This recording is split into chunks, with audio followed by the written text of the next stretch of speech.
Gibbon. Now, in a moment, I'll be talking to Conservative MP Andrew Bridgen, a member of the pro-Brexit European Reform Group, and one of a number of Conservative MPs who have publicly said they'll try to scupper the PM's Chequers plan.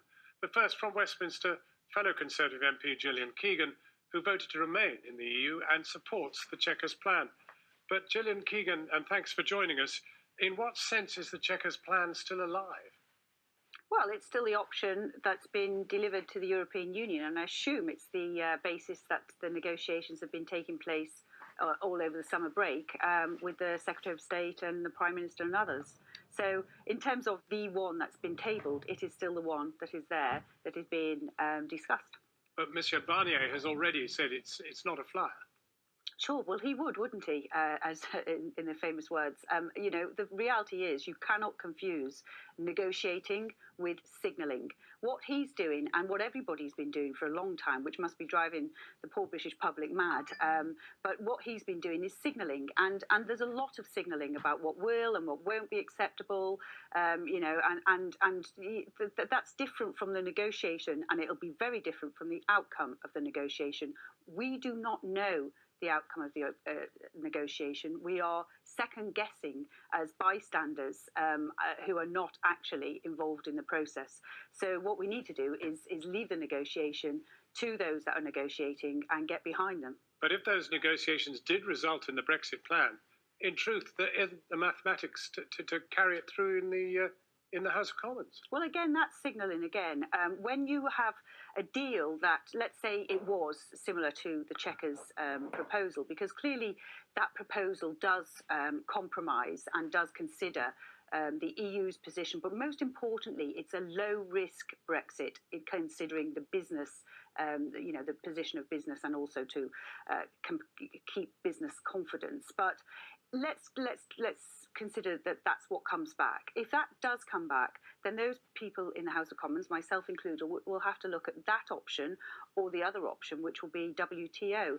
And it's only when you have those real deals in front of you that you can do an analysis of risk. And of course, everybody has a different appetite to risk. And this is a lower risk Brexit. And I'm sure Andrew's going to come on and tell you why he would be a better negotiator. Yeah. And of course, he would have probably a bigger appetite for risk. And that's fine. But the reality is the Prime Minister has the responsibility and accountability for the decision.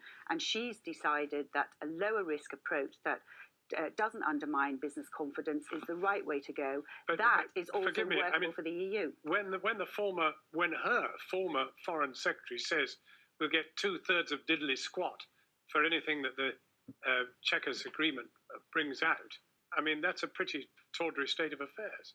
Well, that's his view.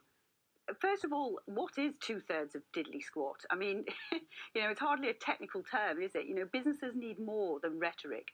Businesses need to continue to plan, to continue to invest, and to continue to make business decisions. 2/3 of diddly squat is meaningless. It's meaningless to a business. You know, so I don't think we can take, I mean, I certainly wouldn't you know, I've spent 27 years in business, in car manufacturing, in banking and financial services, and in IT.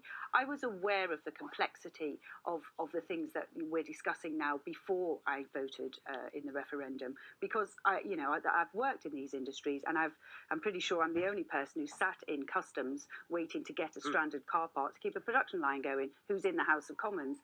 The reality is businesses don't work on rhetoric. They need some facts, and it is getting ever closer to March.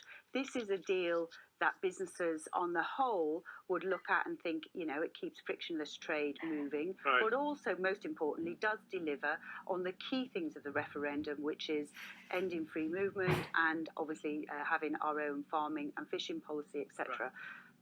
Okay, well, Gillian Keegan, thank you very much indeed for joining us. Well, as I said, Andrew Bridgen, very much an opponent of both the Chequers plan and Brexit, well, pro-Brexit in particular. What is yours and, well, possibly even Boris Johnson's plan? Well, we think that the Chequers plan is very poor. I've been very clear. I wouldn't support Chequers. But I'm asking what your plan is. I wouldn't support Chequers if the EU were paying us for it, let alone us paying £39 billion of taxpayers' money for it. I want a Canada plus free trade deal. Which to our viewers means? A free trade deal will have mutual acceptance of standards. We don't take the common rule book. We won't be under the EU regulations.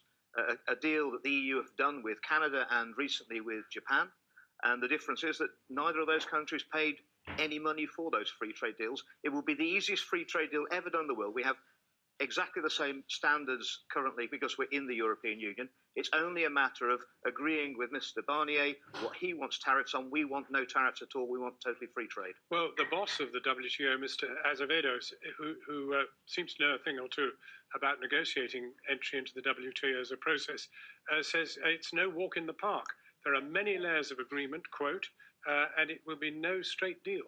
Well, talking about having a free trade deal with the European Union, most free trade deals, the big stumbling block is mutual acceptance of standards, a level playing field. Well, we go in for the first time any free trade deal in the world. We have exactly the same standards of the European Union because we're in the European Union.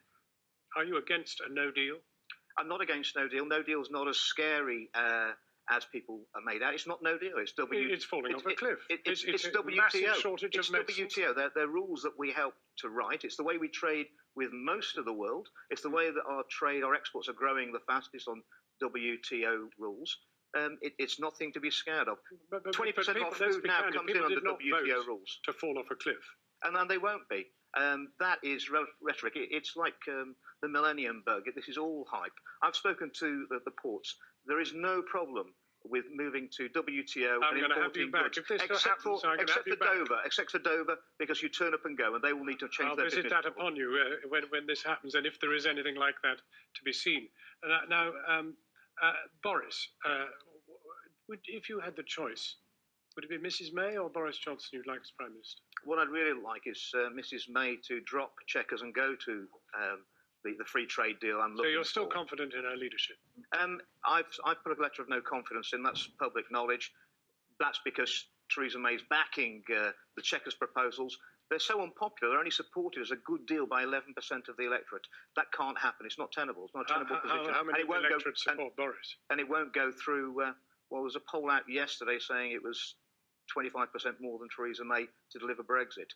But that's because of the Chequers proposals, Would which he are be deeply your choice? unpopular. I've always been of the opinion that we need a Brexiteer to deliver Brexit. You've got to believe in Brexit to deliver Brexit. Andrew Richardson, thank you very much for joining us. Kathy Newman. Thanks, John.